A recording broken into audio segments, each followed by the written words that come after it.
Hello everyone, welcome to my UPSC.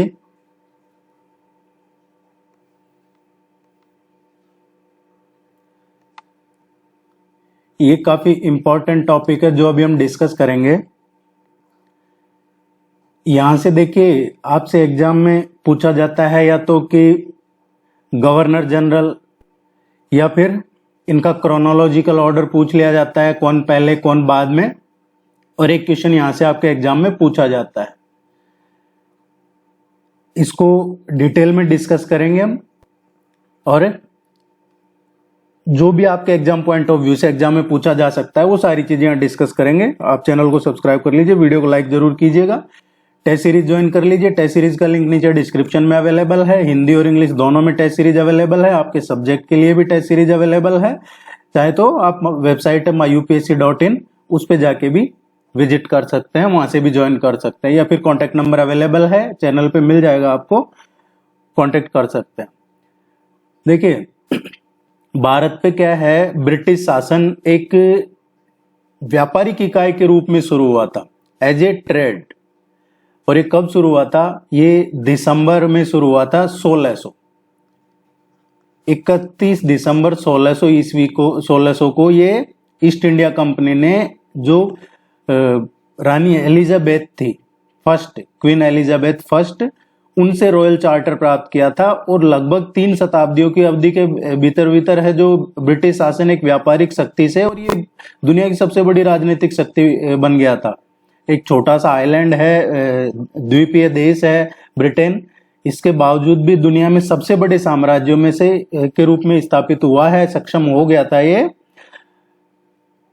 इसके बारे में कहा जाता था कि ये एक ऐसा साम्राज्य था जिसका सूर्य कभी अस्त नहीं होता था। ये ब्रिटेन के बारे में कहा जाता था।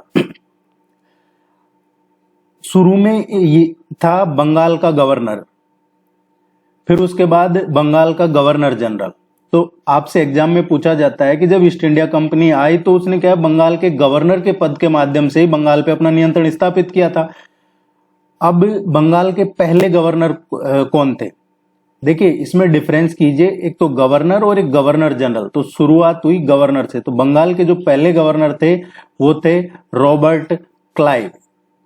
ये नाम ध्यान रखिएगा, रॉबर्ट क्लाइव, ये बंगाल के पहले गवर्नर थे। और जो अदर प्रेसिडेंसी थी, बॉम्बे हो गया, मद्रास हो गया, उनके पास अपने अपने स्वयं के गवर्नर थे। बाद में जो रेगुलेटिंग एक्ट आया है 1773, इसके पारित होने के बाद, 1773 का जो रेगुलेटिंग एक्ट आया है, उसके बाद से गवर्नर को गवर्नर जनरल ऑफ बंगाल बना दिया गया। तो ये कब बनाया? 1773 का, 1773 का जो रेगुलेटिंग एक्ट आया है, उसके माध्यम से इन्होंने बंगाल के गवर्नर का पद का नाम बदलकर और बंगाल का गवर्नर जनरल रख दिया। अब बंगाल के पहले गवर्नर जनरल कौन थे, ये सब हम डिटेल में डिस्कस करेंगे। थोड़ा ओवरव्यू मैं आपको बता देता हूं। बंगाल के पहले गवर्नर जनरल थे वॉरेन हास्टिंग्स। और जो इन्होंने रेगुलेटिंग एक्ट ये 1773 लाए, इसके माध्यम से जो बॉम्बे और मद्रास के पहले स्वयं के अपने अलग गवर्नर हुआ करते थे, इनके गवर्नर ने भी बंगाल के गवर्नर जनरल के अधीन काम करना शुरू कर दिया। तो पहले थे गवर्नर, बंगाल के पहले गवर्नर कौन थे? Robert Clive. बॉम्बे और मद्रास के अलग थे, लेकिन बाद में जब इन्होंने 1773 का रेगुलेटिंग एक्ट लेके आए, उससे बंगाल के गवर्नर को गवर्नर जनरल ऑफ बंगाल कर दिया। और मद्रास और बॉम्बे की प्रेसिडेंसी के जो गवर्नर थे वो भी इसके अंडर में ही डाल दिया गया, इसके अधीन ही काम करेंगे वो भी। ये 1773 का रेगुलेटिंग एक्ट लाए। इसके बाद में ये लेके आए 1833 का, 1833 का चार्टर एक्ट 1833 लेके आए। और इसके माध्यम से इन्होंने क्या किया, जो गवर्नर जनरल ऑफ बंगाल हुआ करता था उसका नाम बदल के, पदनाम वापिस बदलकर गवर्नर जनरल ऑफ इंडिया कर दिया। अब गवर्नर जनरल ऑफ इंडिया किया।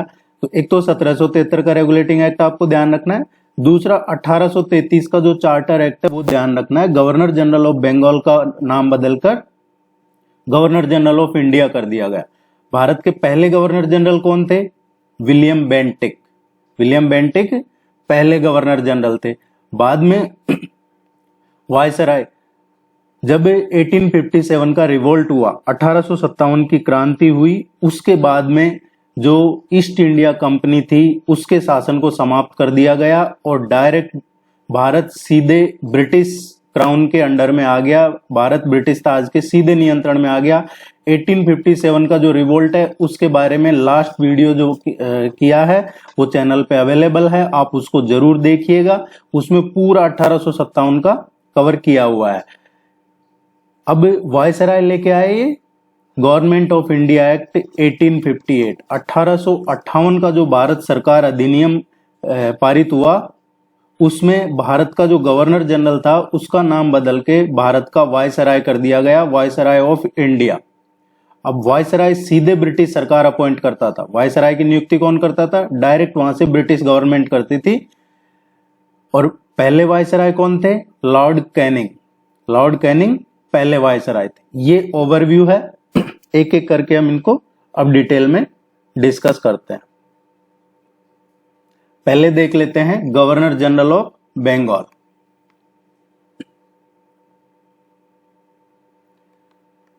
अभी डिस्कस किया हमने कि पहले गवर्नर जनरल कौन थे? Warren Hastings. वॉरेन हास्टिंग्स पहले गवर्नर जनरल थे बंगाल के।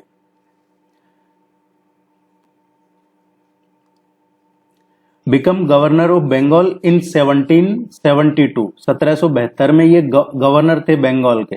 बंगाल के पहले गवर्नर रॉबर्ट क्लाइव थे, बाद में गवर्नर जनरल कर दिया गया, तो ये गवर्नर थे बंगाल के 1772 में। और उसके बाद पहले गवर्नर जनरल बने बंगाल के, किसके माध्यम से? Regulating act 1773। वॉरेन हेस्टिंग्स को वर्ष 1772 में बंगाल का गवर्नर बनाया गया और साल 1773 के रेगुलेटिंग एक्ट के माध्यम से उसे बंगाल का पहला गवर्नर जनरल नियुक्त किया गया था। Supreme court at fort William was established in 1774। जो 1774 में फोर्ट विलियम में सर्वोच्च न्यायालय की स्थापना हुई, वो भी इन्हीं के कार्यकाल के दौरान हुई।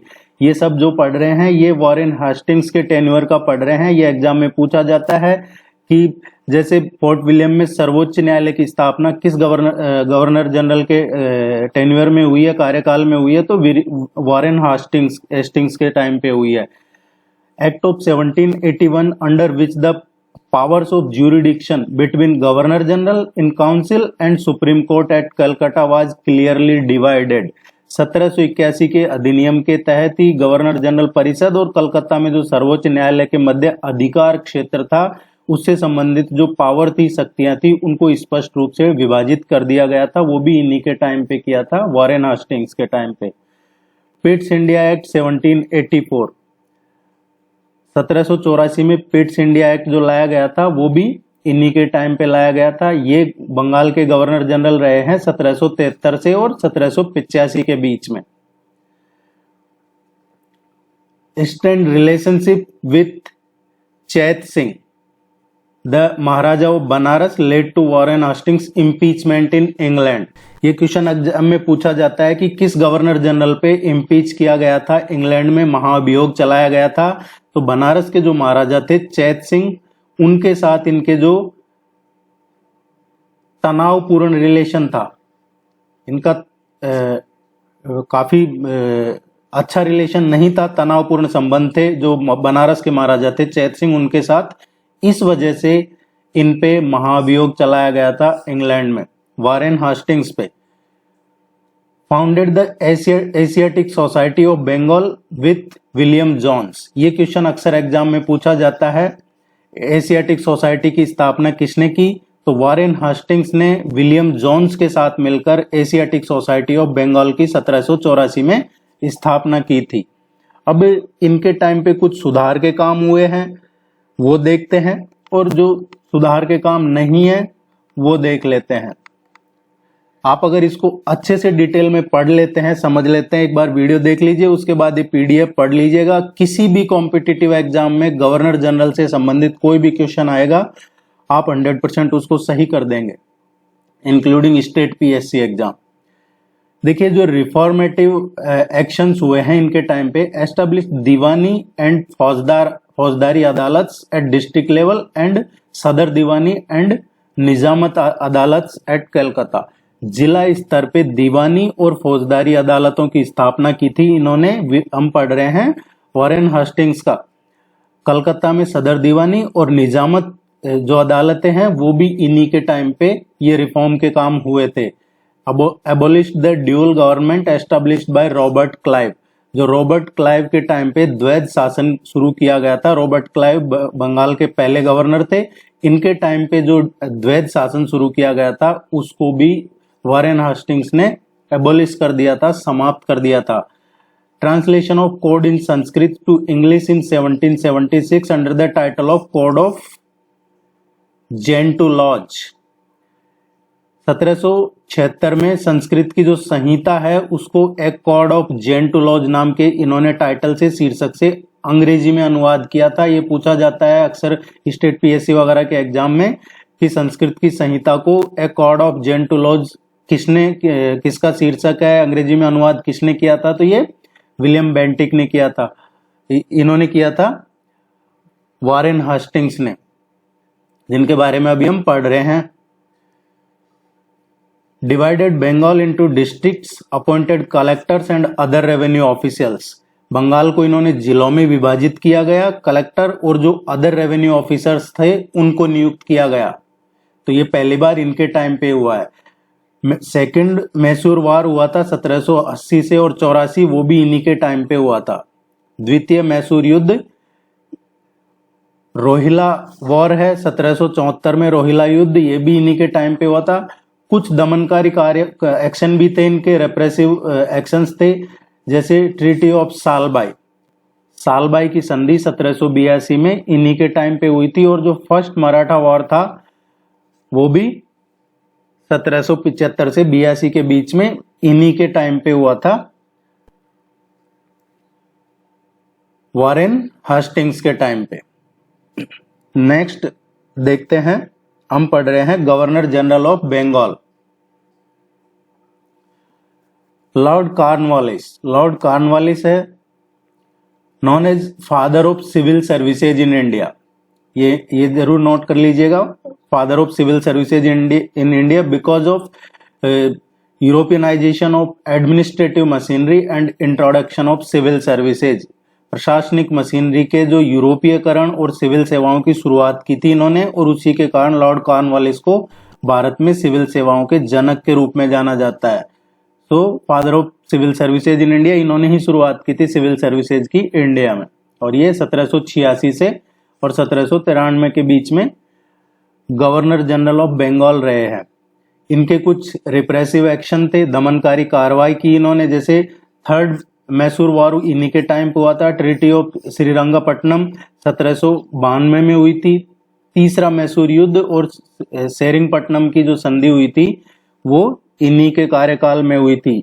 एक जो जज का पद है, डिस्ट्रिक्ट जज का, डिस्ट्रिक्ट मजिस्ट्रेट का, ये इन्हीं के टाइम पे शुरू किया गया था। ये पोस्ट जो पोस्ट ऑफ डिस्ट्रिक्ट जज, ये जिला न्यायाधीश का पद किसके टाइम पे शुरू किया गया था? लॉर्ड कॉर्नवालिस के टाइम पे शुरू किया गया था।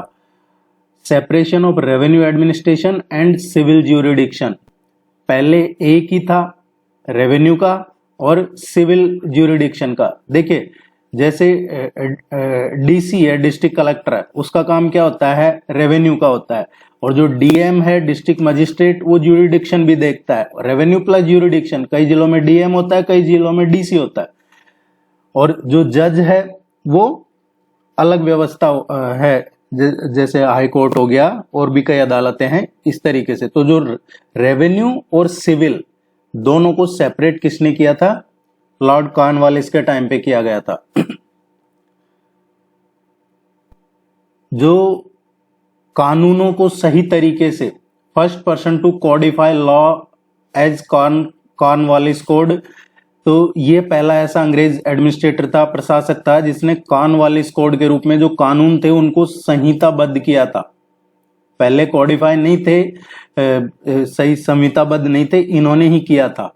एक पूछा जाता है permanent settlement of Bengal. Permanent settlement of Bengal, Bengal में स्थायी बंदोबस्त की शुरुआत 1793 में, 1793 में बंगाल में स्थायी बंदोबस्त की शुरुआत भी इन्हीं के टाइम पे हुई थी, लॉर्ड कॉर्नवालिस के टाइम पे।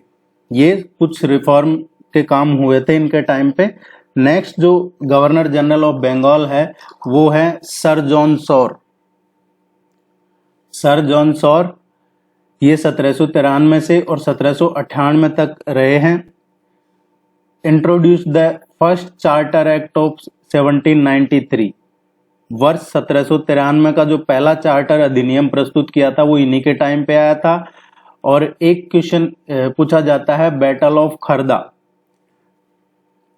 खरदा का युद्ध ये किनके बीच हुआ था? निजाम और मराठों के बीच में जो खरदा का युद्ध हुआ था 1795 में, वो इन्हीं के दौर में हुआ था।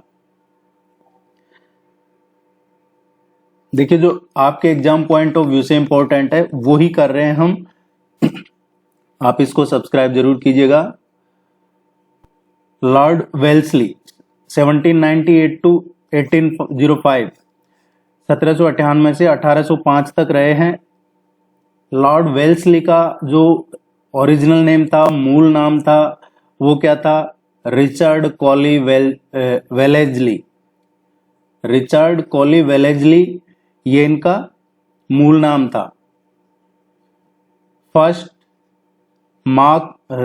मार्वस Wellesley, first Marquess Wellesley established Fort William college at Calcutta in 1800 में जो कलकत्ता में फोर्ट विलियम कॉलेज की स्थापना की थी वो वेलेजली के टाइम पे हुई थी। Madras presidency was formed during his tenure in 1801। इनके कार्यकाल के दौरान ही 1801 में मद्रास प्रेसिडेंसी का गठन किया गया था। तो देखिए कलकत्ता में फोर्ट विलियम कॉलेज और मद्रास प्रेसिडेंसी दोनों इन्हीं के टाइम पे हुए थे। कुछ रिफॉर्मेटिव एक्शन जो इनके टाइम पे हुए हैं, ये रिफॉर्मेटिव नहीं है एक्चुअली, रिप्रेसिव में आएगा ये। फोर्थ मैसूर वार हुआ था, इन्हीं के टाइम पे हुआ था। Started the policy of subsidiary alliance. एक क्वेश्चन पूछा जाता है एग्जाम में, सहायक संधि की शुरुआत कब हुई थी? तो ये 1798 में हुई थी। 1798 में सब्सिडरी अलायंस सिस्टम ये पॉलिसी लॉर्ड वेलेजली के टाइम पे हुई थी। और ये पहली सहायक संधि 1798 में किसके साथ की गई थी? निजाम अली के साथ की गई थी। निजाम अली जो हैदराबाद के निजाम थे। The first alliance was with Nizam of Hyderabad, और वो कौन थे? निजाम अली 1798 में। ये इंपॉर्टेंट है, ध्यान रखिएगा, ये एग्जाम में पूछा जाता है अक्सर। सहायक संधि का, सब्सिडरी अलायंस का लॉर्ड वेलेजली हैदराबाद के निजाम के साथ हुई थी। Treaty of Bassein with Marathas, second Maratha war, defeat of Scindia, the Bhonsle and Holkar. मराठों के साथ वसीन की संधि 1802 में इन्हीं के टाइम पे हुई थी।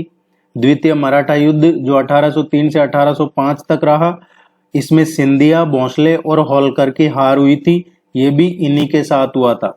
ट्रीटी ऑफ बसीन। Took over the administration of Tanjore, Surat and Karnataka. ये तंजौर, सूरत और कर्नाटक के जो प्रशासन को अपने अधीन ले लिया था इन्होंने, ये इनकी दमनकारी नीतियों में आता है। तंजौर को 1799, 1800 में सूरत और 1801 में कर्नाटक। नेक्स्ट देखते हैं sir George Barlow. Sir George Barlow हैं,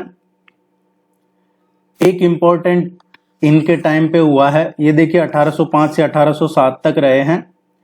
वेल्लोर म्यूटिनी, जो वेल्लोर विद्रोह हुआ था 1806 में, वो इन्हीं के टेन्योर में, इन्हीं के कार्यकाल में हुआ था, सर जॉर्ज बार्लो के। Lord Minto first.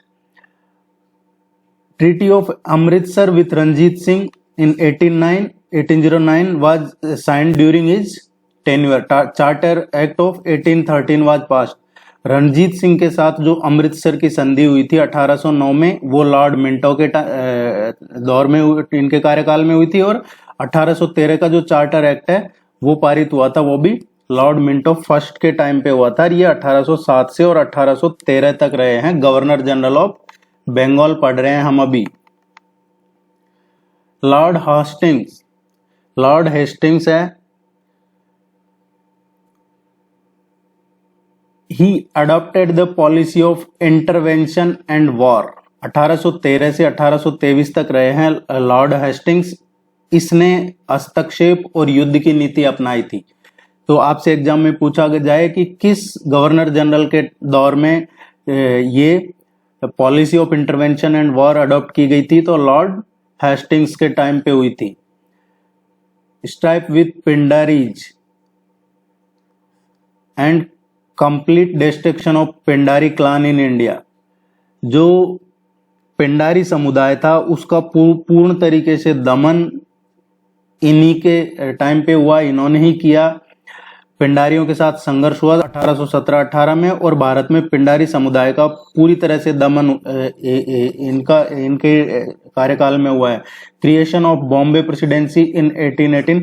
1818 में, वर्ष 1818 में बॉम्बे प्रेसिडेंसी का इन्होंने क्रिएशन किया, निर्माण किया था।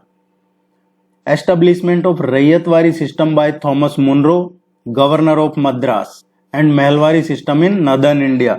देखिए, मद्रास में जो गवर्नर थॉमस मुनरो थे, उन्होंने रैयतवाड़ी व्यवस्था की स्थापना की थी। वो कहां के गवर्नर थे? मद्रास के गवर्नर थे थॉमस मुनरो। और जैसा हमने पहले पढ़ा, मद्रास और बॉम्बे प्रेसिडेंसी भी गवर्नर जनरल ऑफ बंगाल को ही रिपोर्ट करते थे, इन्हीं के अधीन आते थे। सो इन्हीं गवर्नर जनरल ऑफ बंगाल कौन था उस टाइम पे जब ये रैयतवाड़ी सिस्टम शुरू किया गया? कई थॉमस मुनरो कर देते हैं कि उस टाइम बंगाल के गवर्नर जनरल कौन थे, लेकिन जब ये रैयतवाड़ी सिस्टम शुरू किया गया, जब गवर्नर जनरल बंगाल के लॉर्ड हेस्टिंग्स थे। अब आपसे पूछा जाए कि ये किसने शुरू किया, तो थॉमस मुनरो इसका करेक्ट आंसर है, जो गवर्नर थे मद्रास के। कब शुरू किया गया रैयतवाड़ी व्यवस्था? 1820 में। महलवाड़ी सिस्टम है, ये कब शुरू किया गया? 1822 में। और ये महलवारी है जो नॉर्दर्न इंडिया में शुरू किया गया था।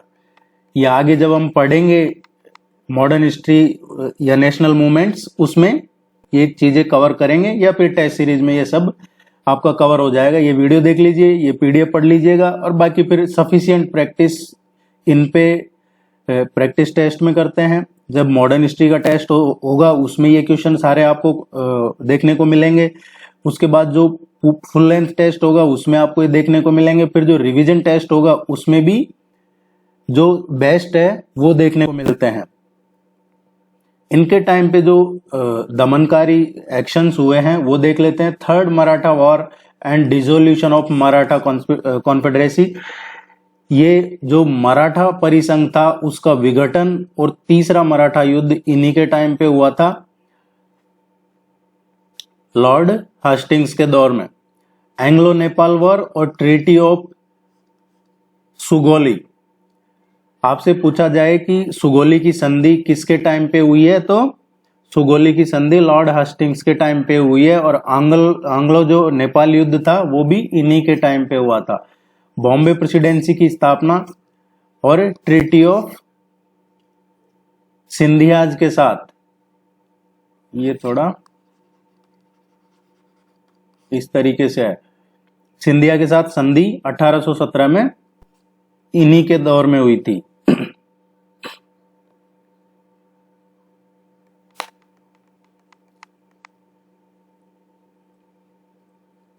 नेक्स्ट है Lord Amherst.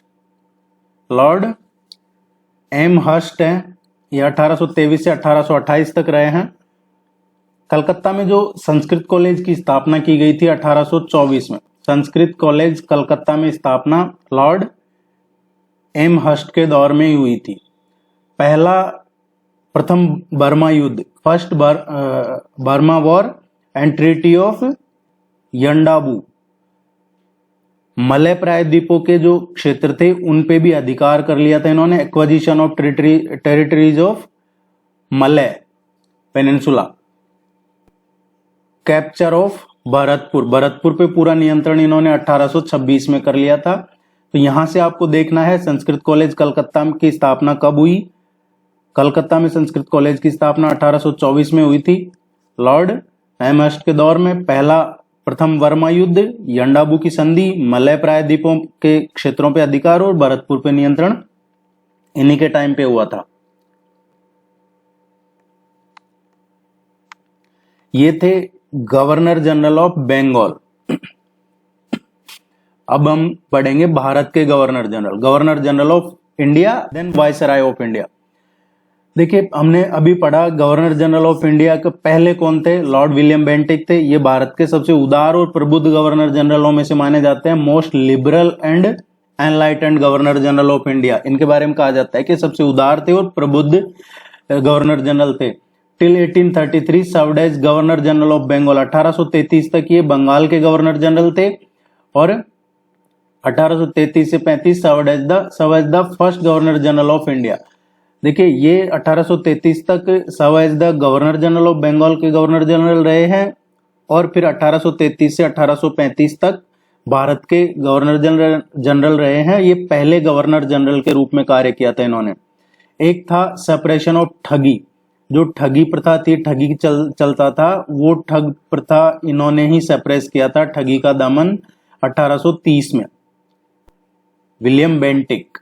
Charter act 1833, it provided that no Indian subject of company will be debarred from holding an office on account of his religion, place of birth, descent and color।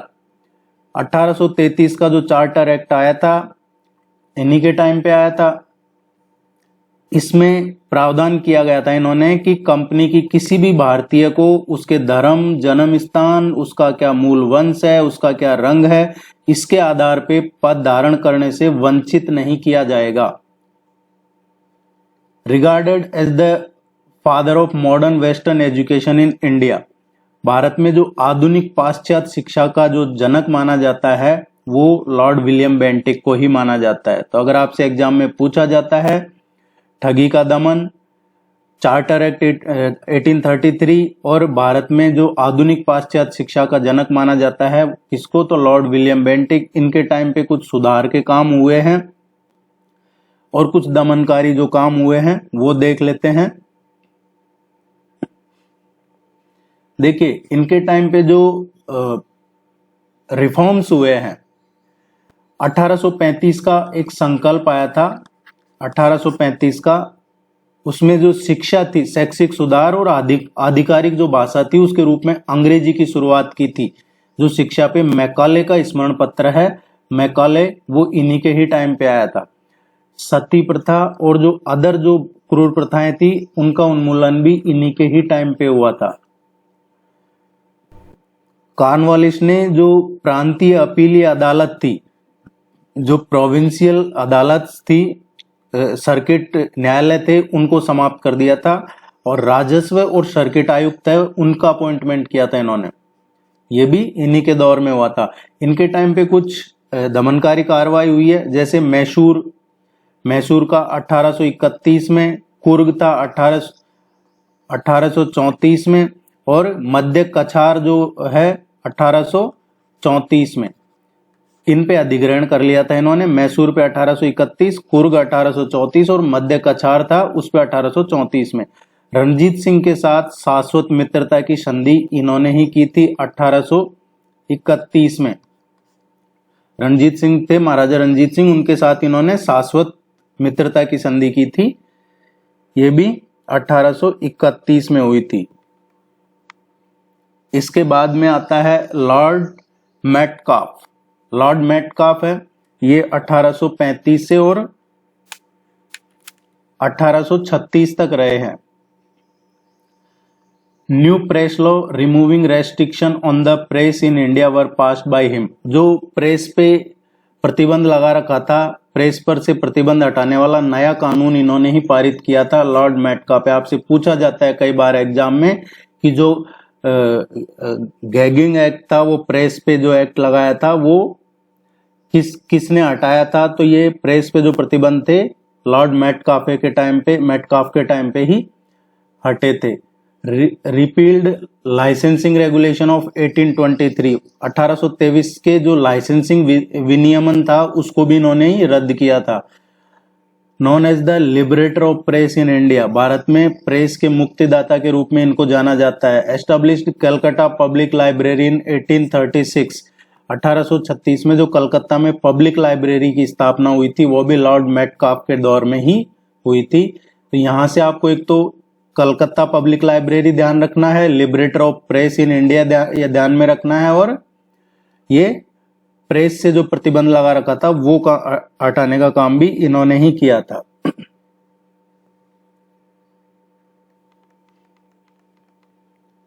Next है Lord Ellenborough. Lord Ellenborough, इनके कार्यकाल के दौरान एक question पूछा जाता है कि रणजीत सिंह की मृत्यु किस गवर्नर जनरल ऑफ इंडिया के टाइम पे हुई थी। तो लॉर्ड एलनबरो के दौर में ही रणजीत सिंह की मृत्यु हुई थी 1839 में। 1838 में 1838 में जो थे दोस्त मोहम्मद खान, उनके खिलाफ अंग्रेज सूजा और रंजीत सिंह के बीच एक त्रिपक्षीय संधि हुई थी, वो भी इन्हीं के दौर में हुई थी। पहला जो अफगान वॉर हुआ था, फर्स्ट अफगान वॉर, पहला जो अफगान वॉर हुआ था वो कब हुआ था? 1838 से और 42 तक, वो भी इन्हीं के ही दौर में हुआ था। ये भारत में अंग्रेजों की प्रतिष्ठा के लिए एक बहुत बड़ा आघात था जो पहला अफगान वॉर हुआ था। 1840 में ये क्वेश्चन पूछा जाता है अक्सर एग्जाम में। 1840 में बैंक ऑफ बॉम्बे की स्थापना, बैंक ऑफ बॉम्बे, 1840 में बैंक ऑफ बॉम्बे की स्थापना किसने की थी? तो ये लॉर्ड एलनबरो के दौर में ही हुई है। बाद में इसको कर दिया गया इंपीरियल बैंक ऑफ इंडिया, और अब इसको हम जानते हैं स्टेट बैंक ऑफ इंडिया के नाम से। तो शुरुआत में इसको 1840 में बैंक ऑफ बॉम्बे के नाम से स्थापना की गई थी, बाद में इसको इंपीरियल बैंक ऑफ इंडिया नाम दे दिया गया था, और अब यह है स्टेट बैंक ऑफ इंडिया, भारतीय स्टेट बैंक। ये थे Lord Ellenborough, governor general of India. Next देखते हैं लॉर्ड ऑकलैंड। ऑकलैंड के टाइम पे जो कुछ रिफॉर्म्स हुए हैं, ये पूछा जाता है एग्जाम में कि कौन से गवर्नर जनरल के दौर में दास प्रथा को, स्लेवरी सिस्टम जो था उसको समाप्त कर दिया गया था। 1843 में जो दास प्रथा थी उसको समाप्त किया था लॉर्ड ऑकलैंड ने। 1836 से 1842 तक ये गवर्नर जनरल ऑफ इंडिया रहे हैं। इनके टाइम पे जो कुछ दमनकारी कार्रवाइयां हुई है, अफगान युद्ध का अंत कर दिया गया था। जो पहला फर्स्ट अफगान वॉर शुरू हुआ था वो इनके दौर में अंत हो गया था उसका। सिंध का विलय, सिंध का इन्होंने विलय किया था 1843 में। और एक क्वेश्चन पूछा जाता है वॉर ऑफ ग्वालियर, जो ग्वालियर का युद्ध है, ये ग्वालियर के साथ इन्होंने युद्ध छेड़ दिया था 1843 में। नेक्स्ट है lord Hardinge first. Lord Hardinge first 1844 से 1848 तक रहे हैं। इनके टाइम पे अबॉलिशन ऑफ फीमेल इन्फेंटिसाइड, ये जो कन्या भ्रूण हत्या है या मानव जो बलि प्रथा का उन्मूलन किया गया था, इन्हीं के टाइम पे किया गया था। Female infanticide and human sacrifice, ये इसको एबॉलिश किया था किसने? लॉर्ड हार्डिंग फर्स्ट ने। तो आपसे एग्जाम में पूछा जाता है कन्या भ्रूण हत्या और मानव बलि प्रथा का उन्मूलन खत्म उसको किसने किया? तो लॉर्ड हार्डिंग फर्स्ट ने किया था, ये गवर्नर जनरल थे।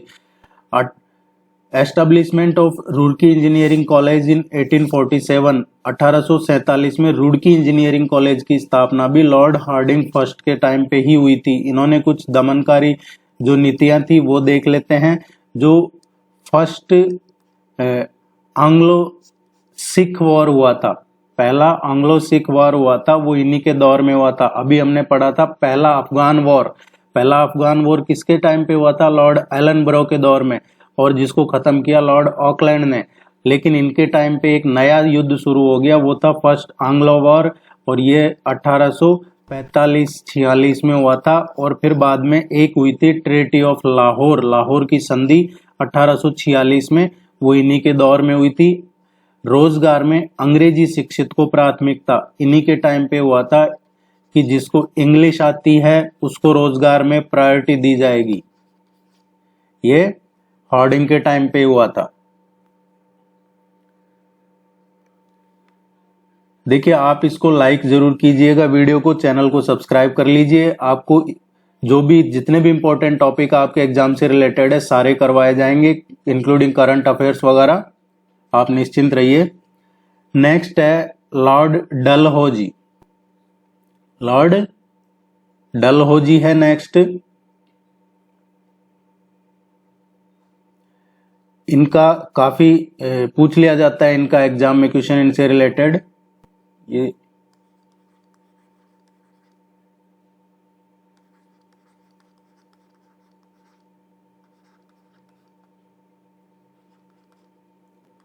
लॉर्ड डलहौजी ये रहे हैं 1848 से और 56 तक।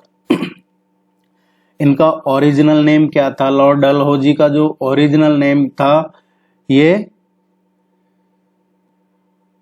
James Andrew brown Ramsay.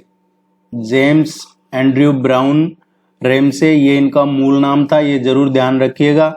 1800 railway minute of 1853 and first passenger train connecting Bombay and Thane in 1853, ये एग्जाम में पूछा जाता है।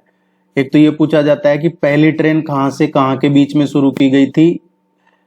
यात्री ट्रेन की बात हो रही है। 1853 में बॉम्बे और थाने को जोड़ने वाली जो पहली यात्री ट्रेन थी वो डलहौजी के टाइम पे हुआ था। रेलवे का, पोस्ट ऑफिस वगैरह ये सब टेलीग्राफ इन्हीं के टाइम पे शुरू हुए। 1853 का रेलवे स्मरण पत्र था वो भी इन्हीं के टाइम पे शुरू हुआ था। एक telegraph 4000 miles of telegraph lines to connect Calcutta and Bombay, Madras and Peshawar and postal reforms, post office act 1854। तो जो टेलीग्राफ 4000 मील की टेलीग्राफ लाइनें कलकत्ता को बॉम्बे, मद्रास और पेशावर से जोड़ने के लिए, और जो डाक सुधार डाक अधिनियम 1854 आया था वो भी इन्हीं के टाइम पे आया था। एक इम्पोर्टेंट जो है पूछा जाता है, गंगा नहर को खोलने की घोषणा, गंगा कैनाल डिक्लेयर्ड ओपन 1854 में गंगा नहर को खोलने की उद्घोषणा भी इन्हीं के टाइम पे हुई थी, लॉर्ड डलहौजी के टाइम पे। प्रत्येक प्रांत में अलग से लोक निर्माण विभाग की स्थापना, जो अभी हम देखते हैं पीडब्ल्यूडी सेपरेट सभी राज्यों में, अब तो हर डिस्ट्रिक्ट में हो गया पीडब्ल्यूडी, ये इन्हीं के टाइम पे शुरू किया गया था। हर प्रोविंस में पीडब्ल्यूडी पब्लिक वर्क्स डिपार्टमेंट, जो ये आपके काम करते हैं सड़क वड़क वगैरह का, ये इन्हीं के टाइम पे शुरू हुआ था, लॉर्ड डलहौजी के टाइम पे। अब इन्होंने और क्या रिफॉर्म्स हुए हैं इनके टाइम पे वो हम देख लेते हैं। सुधार के काम जो हुए हैं, 1854 का एक क्वेश्चन पूछा जाता है एग्जाम में 1854 का, वुड्स डिस्पैच का पूछा जाता है। वुड शिक्षा घोषणा पत्र और एंग्लो वर्नाकुलर स्कूल और सरकारी कॉलेजों का खुलना। इन्होंने गवर्नमेंट कॉलेज शुरू किए, एंग्लो वर्नाकुलर स्कूल शुरू किए, और वुड शिक्षा का घोषणा पत्र 1854 का, ये भी डलहौजी के टाइम का ही है। देखिए, और इसमें जो चार्ल्स वुड है वो इस बोर्ड के अध्यक्ष थे, जो बोर्ड बनाया एजुकेशन पे इन्होंने, वुड शिक्षा घोषणा पत्र, इसमें चार्ल्स वुड इस नियंत्रण बोर्ड के अध्यक्ष थे। दूसरा, इनके टाइम पे एक शुरू हुआ था window remarriage act. Window remarriage act है, ये भी इन्हीं के टाइम पे शुरू हुआ था 1856 में। 1856 में विधवा पुनर्विवाह अधिनियम का प्रारूप इन्हीं के टाइम पे तैयार किया गया था। ये band female infanticide completely and human sacrifice in central province Odisha and Maharashtra, ये भी इन्हीं के टाइम पे हुआ था। मध्य प्रांत, ओडिशा और महाराष्ट्र में कन्या भ्रूण हत्या और मानव बलि प्रथा पर पूरी तरह से प्रतिबंध लगा दिया गया था। इन्होंने इनके कुछ दमनकारी जो कार्रवाई हुई है, सेकंड एंग्लो सिख वॉर है, ये इन्हीं के टाइम पे लड़ा गया था। कब लड़ा? 1848 से और 49 में, और उसका परिणाम क्या हुआ कि 1849 में पंजाब को विलय हो गया था, पंजाब को इन्होंने विलय कर लिया था। जो सेकंड एंग्लो वर्मा युद्ध हुआ था और सेकेंड एंग्लो वर्मा युद्ध हुआ इन्हीं के टाइम पे हुआ था, और इस युद्ध में जो लोअर वर्मा या पेगु का जो विलय हुआ था वो भी इन्हीं के टाइम पे 1852 में हुआ था। एक 1855 में विद्रोह हुआ था संथाल रिबेल, संथाल विद्रोह हुआ था, वो भी लॉर्ड डलहौजी के टाइम पे ही हुआ था। ये जो रिवोल्ट वगैरह है ये सब हम डिटेल में जब इंडियन नेशनल मूवमेंट्स पढ़ेंगे उस टाइम पे अच्छे से समझ लेंगे।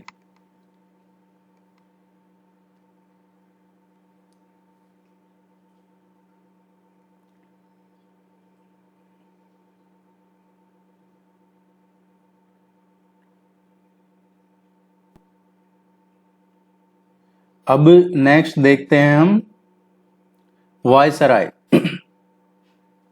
गवर्नर जनरल पढ़ रहे थे अभी हम।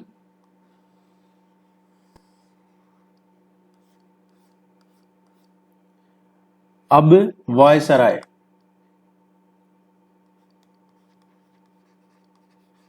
वायसराय ऑफ इंडिया टिल, जैसा अब हमने ऊपर पढ़ चुके हैं, तो 1733 का रेगुलेटिंग एक्ट, फिर 1773 का रेगुलेटिंग एक्ट, फिर 1833 का, और 1858, ये 3 एक्ट हैं जिनसे governor general of Bengal, governor general of India और वायसराय बनाए गए थे। Till 1858 serve as the governor general of India रहे हैं ये 1858 तक, and after 1858 serve as the viceroy of India. 1858 तक भारत के गवर्नर जनरल के रूप में, और वर्ष 1858 के बाद भारत के वायसराय के रूप में काम किया इन्होंने। Revolt of 1857 happened during his tenure, ये सबसे इंपॉर्टेंट क्वेश्चन है, ये पूछा जाता है एग्जाम में कि 1857 का विद्रोह किनके कार्यकाल में हुआ था, तो गवर्नर जनरल यही थे लॉर्ड कैनिंग। जब 1857 का विद्रोह हुआ उस टाइम पे गवर्नर जनरल ऑफ इंडिया थे। Government of India act 1858 pass हुआ and as an act of good governance in India. भारत शासन अधिनियम जो 1858 को भारत में सुशासन के अधिनियम के रूप में जो पारित किया गया था वो इन्हीं के टाइम पे हुआ था। डायरेक्ट कंट्रोल हो गया था। 1858 में यूरोपीय सैनिकों द्वारा जो श्वेत विद्रोह किया गया था, white mutiny bye European troops, वो भी इन्हीं के दौर में हुआ था 1859 में। Indian council act of 1861 was passed, जो भारतीय परिषद अधिनियम पारित किया गया था 1861 का, वो भी इन्हीं के टाइम पे पारित किया गया था। जो बजट सिस्टम आज आप देखते हैं, बजट और पोर्टफोलियो सिस्टम कि किस का कौन से डिपार्टमेंट का कौन से विभाग का मंत्री कौन बन रहा है, ये सब इन्होंने ही शुरू किया था। और बजट जो सिस्टम है ये इन्हीं के टाइम पे शुरू हुआ था जब ये वायसराय थे। जो रिफॉर्मेटिव एक्शन है, कुछ सुधार के काम, वो देखते हैं। Hindu window remarriage act of 1856 पास किया इन्होंने, एक्ट पास कर दिया अब इन्होंने इस पे। पहले तो बैन किया, लेकिन उसके बाद में इन्होंने एक्ट पास किया था 1856 का, हिंदुओं के लिए। किसके लिए? सिर्फ हिंदुओं के लिए। हिंदू विधवा पुनर्विवाह अधिनियम पारित कर दिया गया। Establishment of 3 universities at Calcutta, Madras and Bombay in 1857। ये क्वेश्चन एग्जाम में पूछा जाता है। कलकत्ता, मद्रास और बॉम्बे में जो 3 विश्वविद्यालय की स्थापना हुई 1857 में, वो किसके टाइम पे? तो लॉर्ड कैनिंग के टाइम पे। Formation of imperial civil services, ये ICS हुआ करता था, इंपेरियल सिविल सर्विसेज, ये भी इन्होंने गठन किया इसका। Establishment of archaeological survey of India by Alexander Cunningham 1861 में।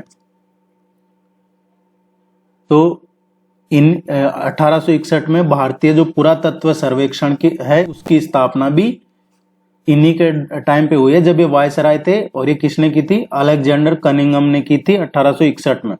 कुछ रिप्रेसिव एक्शन हुए हैं इनके टाइम पे। Revolt of 1857 was crushed with all might of the empire, साम्राज्य की इन्होंने पूरी शक्ति लगाई और 1857 का जो रिवोल्ट था उसको खत्म किया इन्होंने। इंडिगो रिवोल्ट, जो 1859 से 60 occurred because of British atrocities, जो ब्रिटिशर्स के अत्याचार थे उन्हीं के कारण ये इंडिगो मूवमेंट, इंडिगो रिवोल्ट हुआ था, नील विद्रोह। ये डिटेल में पढ़ेंगे। अभी वायसराय का ध्यान रखना आपको कि इंडिगो रिवोल्ट किसके टाइम पे हुआ था, जब लॉर्ड कैनिंग वायसराय थे। लॉर्ड एल्गिन फर्स्ट, ये वायसराय 1862 से और 1863 तक रहे हैं। Establishment of high courts at Calcutta, Bombay and Madras, Calcutta, Bombay और मद्रास में यूनिवर्सिटीज की स्थापना लॉर्ड कैनिंग के टाइम पे हुई थी, और कलकत्ता, बॉम्बे और मद्रास में हाई कोर्ट्स की स्थापना लॉर्ड एल्गिन फर्स्ट के टाइम पे हुई है, इनके टेन्योर में हुई है। कुछ रिप्रेसिव एक्शन जो हुए हैं दमनकारी, वहाबी मूवमेंट, वहाबी आंदोलन, इन्होंने उसको कुचल दिया था, सप्रेस किया वहाबी आंदोलन को लॉर्ड एल्गिन फर्स्ट के टाइम पे। नेक्स्ट है लॉर्ड जॉन लॉरेंस 1864 टू 1869, ये टैबरनेकल ऑफ न्यू डिस्पेंसेशन, ये इन्हीं के टाइम पे हुआ है। टैबरनेकल ऑफ न्यू डिस्पेंसेशन, नव विधान, ये सेटअप किया गया। केशव चंद्र सेन ने शुरू की थी इसकी स्थापना, नव विधान की। एग्जाम में पूछा जाता है टैबरनेकल ऑफ न्यू डिस्पेंसेशन, नव विधान, इसकी स्थापना किसने की थी, तो ये केशव चंद्र सेन ने की थी, और उस टाइम पे वायसराय थे लॉर्ड जॉन लॉरेंस। कुछ जो रिफॉर्मेटिव एक्शन हुए हैं, कुछ रिप्रेसिव एक्शन हुए, सुधार और दमनकारी नीतियां, वो देख लेते हैं। इन्होंने भारत की जो ग्रीष्मकालीन राजधानी है शिमला बना दिया था। Shimla as India summer capital in 1863। आज अभी भी देखते हैं कुछ नेता वेताओं के आपको मिल जाते हैं, कई लोगों के शिमला घूमना पसंद करते हैं। जैसे पहले जम्मू कश्मीर की दो कैपिटल हुआ करती थी, गर्मी की अलग, सर्दी की अलग, इस तरीके से है। शिमला को इन्होंने समर कैपिटल बना दिया था 1863 में, भारत की ग्रीष्मकालीन राजधानी शिमला।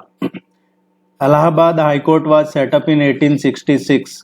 इलाहाबाद उच्च न्यायालय की स्थापना लॉर्ड जॉन लॉरेंस के टाइम पे हुई थी 1866 में। तो देखिए कलकत्ता, बॉम्बे और मद्रास हाईकोर्ट, ये लॉर्ड एल्गिन फर्स्ट के टाइम पे स्थापना हुई है, और इलाहाबाद उच्च न्यायालय की लॉर्ड जॉन लॉरेंस के टाइम पे हुई है।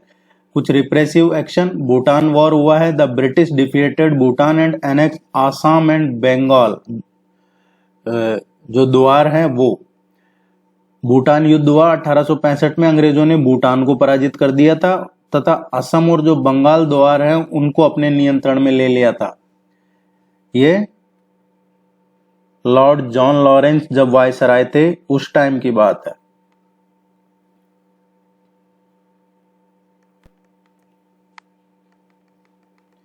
नेक्स्ट है लॉर्ड मेयो, ये रहे हैं 1869 टू 1872। एग्जाम में क्वेश्चन पूछा जाता है कि कौन से वायसराय की कार्यकाल में ही उसकी हत्या कर दी गई थी, तो ये लॉर्ड मेयो थे। He was assassinated during his tenure. Lord Mayo की कार्यकाल में ही उसकी हत्या कर दी गई थी। ही स्टार्टेड फाइनेंशियल डिसेंट्रलाइजेशन, जो वित्तीय विकेंद्रीकरण है उसकी शुरुआत लॉर्ड मेयो के दौर में हुई थी। वहाबी आंदोलन को सप्रेस कर दिया गया था, लेकिन उसके लिए इन्होंने एक एक्ट लेके आए, tackle the Wahabi movement, sedition act of 1870। Wahabi आंदोलन से निपटने के लिए 1857 का राजद्रोह अधिनियम पारित किया इन्होंने, सेडेशन एक्ट, किसके लिए, वहाबी मूवमेंट को टैकल करने के लिए। देखिए अभी नई न्याय संहिता आई है, 1 जुलाई से, आज से ही ये नए कानून आए हैं, तो उनके बारे में देख लीजिएगा। वैसे तो पाला नहीं पड़े तो अच्छा है, फिर भी नॉलेज के लिए देख लीजिएगा कुछ मेजर जो हैं। इनके टाइम पे कुछ रिफॉर्म हुए हैं वो देख लेते हैं। Open the Rajkot college in Kathiawar and Mayo college as Ajmer for political training of Indian princes. जो राजकुमार थे भारतीय, उनके राजनीतिक प्रशिक्षण के लिए काठियावाड़ में राजकोट कॉलेज और अजमेर में मेयो कॉलेज खोले गए थे, वो लॉर्ड मेयो के टाइम पे हुआ था, मेयो कॉलेज। और राजकोट में Rajkot college Kathiawar. Statistical survey of India and department of agriculture and commerce की स्थापना इन्हीं के दौर में हुई है। अभी हमने ऊपर पढ़ा था आर्कियोलॉजिकल सर्वे ऑफ इंडिया, और अब है भारतीय सांख्यिकी सर्वेक्षण जो अभी आप देखते हैं। दूसरा कृषि एवं वाणिज्य विभाग, ये अब तो अलग अलग हो गए। इसकी स्थापना लॉर्ड मेयो के टाइम पे हुई थी। इंट्रोडक्शन ऑफ स्टेट रेलवेज, जो राज्य में रेलवे सिस्टम है उसकी शुरुआत लॉर्ड मेयो ने की थी, राज्य रेलवे की। ये बहुत इंपॉर्टेंट पॉइंट्स थे, आप इनको जरूर याद कीजिएगा। एक और लिटन से पहले रह गए हैं, ये लॉर्ड नॉर्थब्रुक थे। लॉर्ड नॉर्थब्रुक, ये लॉर्ड नॉर्थब्रुक थे। ये 1872 से और 76 तक रहे हैं। और इनके टाइम पे एक क्वेश्चन पूछा जाता है, सत्यशोधक समाज की स्थापना किसने की थी? सत्यशोधक समाज की स्थापना 1873 में ज्योतिबा फुले ने की थी। और जब 1873 में 1873 में सत्यशोधक समाज की स्थापना ज्योतिबा फुले ने की थी, उस टाइम पे वायसराय थे Lord Northbrook. Prince of Wales का जो भारत आगमन हुआ था,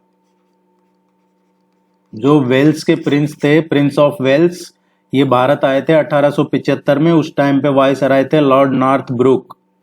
बड़ौदा में बड़ौदा के जो गायकवाड़ थे उन पे केस वगैरह दर्ज हुए थे। वो काफी बड़ा इशू बन गया था कि बड़ौदा के जो गायकवाड़ हैं उन पे मुकदमा चलाया था, वो भी इन्हीं के दौर में चलाया गया था।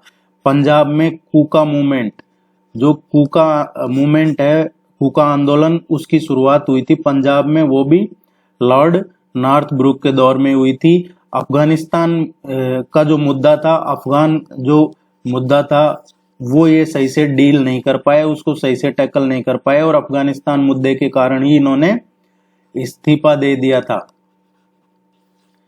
तो ये ध्यान रखिएगा, इस्तीफा दिया था इन्होंने, लॉर्ड नॉर्थब्रुक ने, अफगानिस्तान मुद्दे की वजह से। कूका मूवमेंट इन्हीं के दौर में शुरू हुआ। बड़ौदा के गायकवाड़ पे मुकदमा चला गया। प्रिंस ऑफ वेल्स भारत आए थे, इन्हीं के दौर में आए थे 1875 में। और सत्यशोधक समाज की स्थापना ज्योतिबा फुले ने 1873 में लॉर्ड नॉर्थब्रुक के टाइम पे ही की थी, जब वायसराय थे।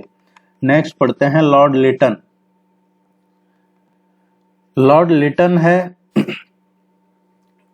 ये लेके आए थे royal title act 1876। Queen Victoria assumed the title of Kaisar i Hind और क्वीन एम्परर ऑफ इंडिया। शाही उपाधि अधिनियम लाया, ये चमचे थे पूरे। तो 1876 में ये शाही उपाधि अधिनियम लेके आए। जो विक्टोरिया थी, महारानी वहां की विक्टोरिया, उसको केसर-ए-हिंद या फिर भारत की महारानी, भारत की साम्राज्य की उपाधि दी गई थी। इन्होंने दी थी queen empress of India, Bharat की साम्राज्ञी। Famine commission under the presidency of Richard Strachey. 1878 में जो एक अकाल आयोग का गठन हुआ था, वो वायसराय लॉर्ड लिटन के दौर में अकाल आया था। और उसके बाद में अकाल जो आयोग बनाया गया था, उसका गठन इन्हीं के टाइम पे हुआ था। लेकिन उस अकाल आयोग के अध्यक्ष थे रिचर्ड स्ट्रेटेजी।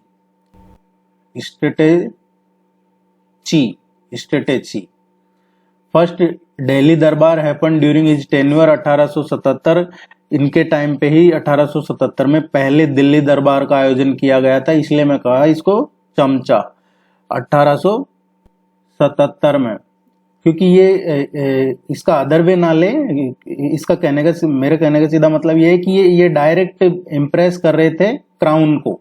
ये इन्होंने ज्यादातर काम जो किए हैं क्राउन के लिए किए हैं, ताकि ये पद पे बने रहे, या फिर जैसा कुछ करते हैं आगे एक्सटेंशन मिल जाए, ये इस तरीके से ही की। बाकी इन्होंने जो रिफॉर्म है, रिफॉर्म के काम किए नहीं है। लॉर्ड लिटन का टाइम अच्छा नहीं था, रिफॉर्म के काम नहीं हुए हैं इन्होंने। और इन्हीं के टाइम पे अकाल पड़ा था, जो फैमान आया था 1876 से 78 के बीच में। इसलिए इनका जो टाइम है वो काफी बुरा टाइम माना जाता है। दमनकारी नीतियां इनके टाइम पे बहुत हुई है, जो वर्नाकुलर प्रेस एक्ट आया था, एक वर्नाकुलर प्रेस एक्ट आया था, जो प्रेस को आजादी नहीं थी, वो इन्हीं के दौर में आया था 1878 में, जब ये वायसराय थे। सेकंड जो अफगान वॉर हुआ, सेकंड अफगान वॉर हुआ था 1878 से और 80 के बीच में, वो भी इन्हीं के टाइम पे हुआ था। ये एक शस्त्र अधिनियम और लेके आए थे 1878 में। और इन्होंने जो ICS है, इंपीरियल सिविल सर्विसेज, उसके लिए जो एज थी उसको 21 से घटा के और 16 कर दिया था। तो ये क्वेश्चन एग्जाम में पूछा जाता है कई बार कि ICS के लिए जो मैक्सिमम आयु थी 21, मिनिमम नहीं थी, ये मैक्सिमम थी 21, और उसको घटा के 16 कर दिया था इन्होंने। उस टाइम पे ये इतना नहीं था कि इतना छूट रहेगा, ये रिलैक्सेशन रहेगा, ये रहेगा। लिमिटेड अटेम्प्ट वगैरह हुआ करते थे इंडियंस के लिए, ब्रिटिशर्स के लिए ज्यादा था। लॉर्ड रिपन का जो दौर है ये अच्छा इनके टाइम पे है, जो अच्छा माना जाता है। जैसे एल्बर्ट बिल कंट्रोवर्सी हुई थी, वो इन्हीं के दौर में हुई थी। रेंडिशन ऑफ मैसूर जो हुआ था, मैसूर में शाही घराने के उत्तराधिकार को मान्यता दे दी गई थी उत्तराधिकारी को। पहले क्या था कि जो कोई एक हमने 1857 के टाइम पे पढ़ा है, एक डॉक्ट्रिन ऑफ लैप्स लेके आए थे डलोजी, तो उसमें क्या है कि जो उत्तराधिकारी होता था उसको मान्यता नहीं देते थे, लेकिन लॉर्ड रिपन ने आके और ये मान्यता दी। इनको father of local self governance का इंडिया में कहा जाता है। भारत में स्थानीय स्वशासन के जनक के रूप में जाना जाता है इनको, लॉर्ड रिपन को। इन्होंने जो अभी हम डिस्कस कर रहे थे लॉर्ड रिपन का टाइम, लॉर्ड रिपन ने जो प्रेस पे एक्ट लगाया था उसको रिपील किया, वर्नाकुलर प्रेस एक्ट को 1882 में। वर्नाकुलर प्रेस एक्ट निरस्त कर दिया था इन्होंने। श्रमिकों की स्थिति में सुधार के लिए इन्होंने पहला फैक्ट्री एक्ट लेके आए थे, ताकि जो लेबर हैं उनकी कंडीशन में इंप्रूव हो सके। ये पूछा जा सकता है आपसे एग्जाम में फर्स्ट फैक्ट्री एक्ट का, क्योंकि अभी एक चीज काफी चर्चा में है। इटली में कोई इंडियन था जो एज ए शायद लेबर ही काम कर रहा था, और उसका इटली की पार्लियामेंट में भी दुख जताया गया है। उसकी डेथ हुई है वहां पे, इंडियन जो लेबर है उसकी। और वहां पे क्या है, काफी कड़े कानून है। जो एम्प्लॉयर होता है, जो रोजगार देता है, उसको उसकी रेस्पॉन्सिबिलिटी काफी होती है कि वो इस तरीके से ट्रीट नहीं कर सकता। और इस केस में जो इटली वाला बता रहा हूँ, इसमें क्या है, उसको टाइमली मेडिकल फैसिलिटी भी नहीं दी गई। वो जो रोजगार दे रहा था, जिसके अंडर में काम कर रहे थे, वो छोड़ के चला गया, वो जो हमारे ये इंडियन थे वहां पे, और उसके बाद उनकी डेथ हो गई। गवर्नमेंट रिजोल्यूशन ऑन, यह भी रिसेंट ही घटना, government resolution on local self government 1882, स्थानीय स्वशासन पे सरकारी संकल्प 1882 में ये यही लेके आए थे। तो लोकल सेल्फ गवर्नमेंट का Lord Ripon. First complete census इन्हीं के टाइम पे हुई थी। पहली बार कंप्लीट जो जनगणना हुई थी वो लॉर्ड रिपन के टाइम पे हुई थी। हंटर कमीशन आया था 1882 में, वो इन्हीं के टाइम पे हुआ था। तो आपसे पूछा जाए हंटर कमीशन का 1882 में, और उस टाइम वायसराय थे लॉर्ड रिपन। तो देखिए, centralisation, administration, decentralisation, financial decentralisation और पॉलिटिकल डिसेंट्रलाइजेशन, केंद्रीयकरण, प्रशासनिक के विकेंद्रीकरण, वित्तीय विकेंद्रीकरण, राजनीतिक विकेंद्रीकरण, काफी सुधार इनके टाइम पे हुए हैं। लॉर्ड डफरिन, लॉर्ड डफरिन का है जो थर्ड आंग्लो वर्मा युद्ध हुआ था, थर्ड बर्मीज वॉर 1885 से 86, तीसरा आंग्लो वर्मा युद्ध इन्हीं के कार्यकाल में हुआ था। लॉर्ड डफरिन वायसराय थे, 1884 से 88 तक रहे हैं। बंगाल में जो काश्तकारी अधिनियम आया था, टेनेसी एक्ट ऑफ 1855 बंगाल में, वो इन्हीं के टाइम पे आया था। तो ये इंपॉर्टेंट है, ध्यान रखिएगा। बंगाल काश्तकारी अधिनियम 1885 में, और उस टाइम पे वायसराय थे लॉर्ड डफरिन। जो इंडियन नेशनल कांग्रेस है उसकी स्थापना लॉर्ड डफरिन जब थे वायसराय, उस टाइम पे हुई थी 1885 में। एक अंग्रेज था A.O. ह्यूम, उसने कांग्रेस की स्थापना की थी, इंडियन नेशनल कांग्रेस की। उस टाइम वायसराय थे लॉर्ड डफरिन। लॉर्ड लैंसडाउन 1888 से 1894 तक रहे हैं ये। Setup Durand commission. Durand commission क्या है? भारत और अफगानिस्तान के बीच में जो सीमा है उसके लिए set up Durand commission to define the boundary Durand line between India and Afghanistan. तो जो डूरंड लाइन है वो किसके लिए था? भारत और अफगानिस्तान के मध्य। क्योंकि अभी देखिए ऊपर आपने पढ़ा अभी हमने first Afghan war, second Afghan war, third Afghan war, तो उसके लिए फिर ये लास्ट में एक कमीशन बनाया डूरंड कमीशन, और ये बाउंड्री लाइन डूरंड लाइन को डिफाइन करने के लिए इंडिया और अफगानिस्तान के बीच में। तो डूरंड कमीशन की स्थापना कब हुई? 1893 में, और उस टाइम पे लॉर्ड लैंसडाउन ये वायसराय थे। The current Durand line is between Pakistan and Afghanistan. देखिए अभी जो करंट डूरंड लाइन है वो पाकिस्तान और अफगानिस्तान के बीच में क्यों है? क्योंकि ये जो पीओके है इसको पाकिस्तान ने अपने कब्जे में ले रखा है, जो पाकिस्तान के पास कश्मीर का है वो, इसीलिए। और इसको मैप में जो नया मैप जारी किया था उसमें ऑफिशियली ये हमारे मैप में है। तो ये जो पीओके का है, जो ये लाइन टच कर रहा है अफगानिस्तान से, ऑफिशियली इंडिया से ही टच कर रहा है, लेकिन अभी ये पीओके उनके पास में है, पाकिस्तान के पास। रिफॉर्मेटिव एक्शंस हुए हैं इनके टाइम पे, लॉर्ड लैंसडाउन के टाइम पे, जैसा फैक्ट्री एक्ट आया, age of consent act 1891, age of consent act 1891 जिसे 1891 के अधिनियम के रूप में भी जाना जाता है, और इसके तहत 12 वर्ष से कम आयु की लड़कियों की शादी पे इन्होंने रोक लगा दी थी। इसको कहते हैं age of consent act 1891, known as the act of 1891 prohibits the marriage of below 12 year girls. 12 साल से कम आयु की लड़कियों के विवाह पे रोक लगाई थी लॉर्ड लैंसडाउन ने। Categorisation of civil services into imperial, provisional and subordinates. Civil सेवाओं का जो इन्होंने कैटेगराइज किया, किसने किया? लॉर्ड लैंसडाउन ने। शाही, प्रांतीय और अधीनस्थ, कुछ इंपीरियल सर्विसेज, कुछ प्रोविजनल सर्विसेज और कुछ सबऑर्डिनेट सर्विसेज, ये 3 इन्होंने कैटेगरी बना दी सिविल सर्विसेज की। इंडियन काउंसिल एक्ट 1892 ये भी लॉर्ड लैंसडाउन के टाइम पे ही आया था। लॉर्ड एल्गिन द्वितीय, एल्गिन फर्स्ट पढ़ा हमने ऊपर, ये थे एल्गिन द्वितीय। Indian famine of 1896 to 97 happened, loyal commission appointed after famine. देखिए जो एक भारतीय अकाल जो कहा जाता है 1896 से 97 का भारतीय अकाल, वो लॉर्ड एल्गिन द्वितीय के टाइम पे आया था, और इसके बाद इन्होंने एक लॉयल कमीशन बनाया था। Santhal and Munda uprising under Birsa Munda, Santhal विद्रोह और बिरसा मुंडा के नेतृत्व में मुंडा विद्रोह, ये भी वायसराय थे लॉर्ड एल्गिन द्वितीय। Spreading of plague in Bombay and assassination of 2 British officials the Chapekar brothers. देखिए बंबई में प्लेग फैल गया था और 2 ब्रिटिश अधिकारियों की चापेकर बंधुओं ने हत्या कर दी थी, वो उस टाइम पे भी यही थे वायसराय लॉर्ड एल्गिन द्वितीय।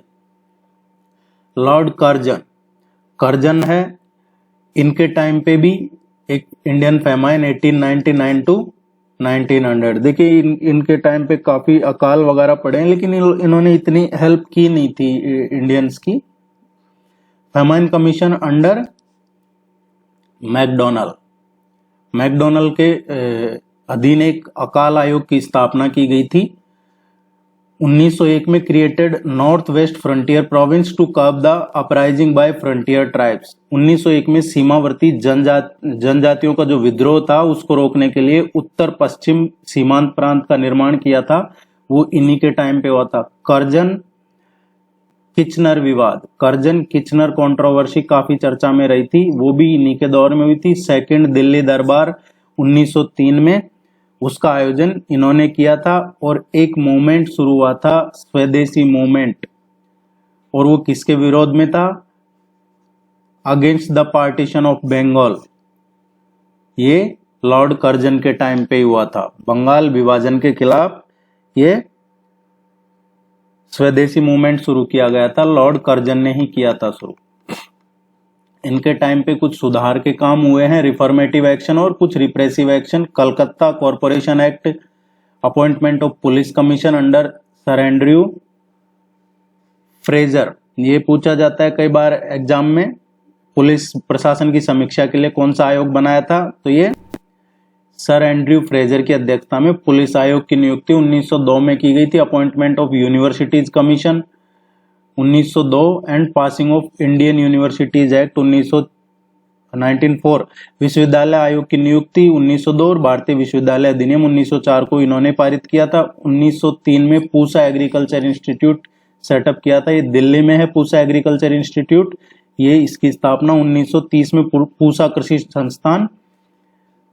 Department of commerce and industry इन्होंने शुरू किया था। पहले हमने पढ़ा department of agriculture and commerce और अब department of commerce and industry.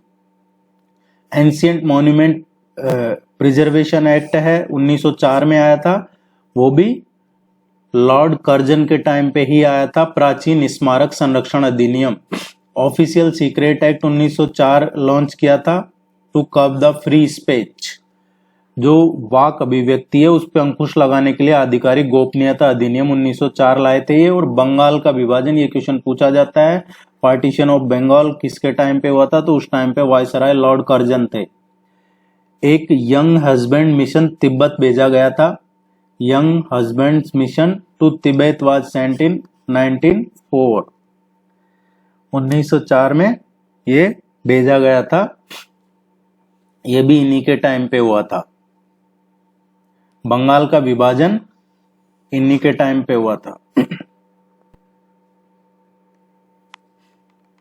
Lord Minto second, Lord Minto first हम पढ़ लिए, लॉर्ड मिंटो सेकंड है ये। विभाजन ये जानते थे, popularisation of anti partition and स्वदेशी मूवमेंट्स, विभाजन विरोधी और स्वदेशी आंदोलन की लोकप्रियता में बढ़ोतरी इन्हीं के टाइम पे हुई थी। कांग्रेस का विभाजन हो गया था 1907 का जो सूरत में अधिवेशन हुआ था कांग्रेस का, नेशनल एनुअल अधिवेशन, उसमें कांग्रेस स्प्लिट हो गई थी। उसको स्प्लिट इन कांग्रेस सूरत में 1907 के वार्षिक अधिवेशन में कांग्रेस का विभाजन, उस टाइम लॉर्ड मिंटो द्वितीय थे। मुस्लिम लीग की स्थापना हुई थी 1906 में, वो भी लॉर्ड मिंटो के दौर में हुई थी। जमशेदजी टाटा एस्टेब्लिश टिस्को इन 1907, 1907 में जमशेदजी टाटा द्वारा टिस्को की स्थापना की गई थी। जो मॉर्ले मिंटो रिफॉर्म पूछा जाता है एग्जाम में, Morley Minto reform of 1909 of the Indian council act of 1909, it was provided separate electorates. देखिए 1909 का जो भारतीय परिषद अधिनियम था वो मॉर्ले मिंटो सुधार 1909 जाना जाता है, ये प्रस्तुत किया था इन्होंने। इसके तहत ही अलग से निर्वाचन मंडल की व्यवस्था की गई थी। Sedition meeting act to curb the rise of extremist, जो एक्सट्रीमिस्ट हैं उग्रवादी, उनको उनके उदय को रोकने के लिए ये राजद्रोह अधिनियम लेके आए थे।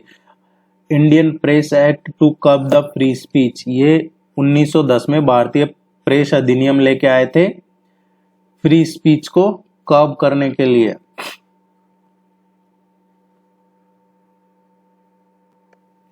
लॉर्ड हार्डिंग द्वितीय 1910 से 1916 तक रहे हैं। Creation of Bengal presidency like Bombay and Madras in 1911। देखिए 1911 में बंगाल प्रेसिडेंसी का निर्माण हुआ, जैसे बॉम्बे और मद्रास में, वैसे ही 1911 में Bengal presidency. Transfer of capital from Calcutta to Delhi, ये बहुत इंपॉर्टेंट क्वेश्चन है, इसको जरूर ध्यान रखिएगा ये पॉइंट। लॉर्ड हार्डिंग द्वितीय के टाइम पे ही कलकत्ता से दिल्ली को ट्रांसफर किया गया था। राजधानी पहले कलकत्ता थी, फिर दिल्ली बनाया 1911 में। एस्टेब्लिशमेंट ऑफ हिंदू महासभा, मदन मोहन मालवीय ने 1915 में हिंदू महासभा की स्थापना की थी, वो लॉर्ड हार्डिंग द्वितीय के दौर में ही हुआ था। दिल्ली दरबार थर्ड, देखिए जो कॉर्नेशन दरबार of king George fifth was held at Delhi दरबार थर्ड, 1911 में ही दिल्ली राजधानी ट्रांसफर की गई। और 1911 में ही दिल्ली दरबार थर्ड के रूप में किंग जॉर्ज पंचम का राज्याभिषेक दरबार का आयोजन किया गया था 1911 में। Creation of McMahon line between India and China 1914 में चीन और भारत के बीच मैकमोहन रेखा का निर्माण लॉर्ड हार्डिंग द्वितीय के दौर में हुआ है। Arrival of Gandhi ji to India in 1905, तो ये जो गांधी जी 1915 में गांधी जी जो भारत आए थे वो इन्हीं के दौर में आए थे। ये bomb was thrown at him near Chandni Chowk but he escaped unhurt. Chandni Chowk के पास होर्डिंग पे बम फेंका गया था लेकिन ये बच गया।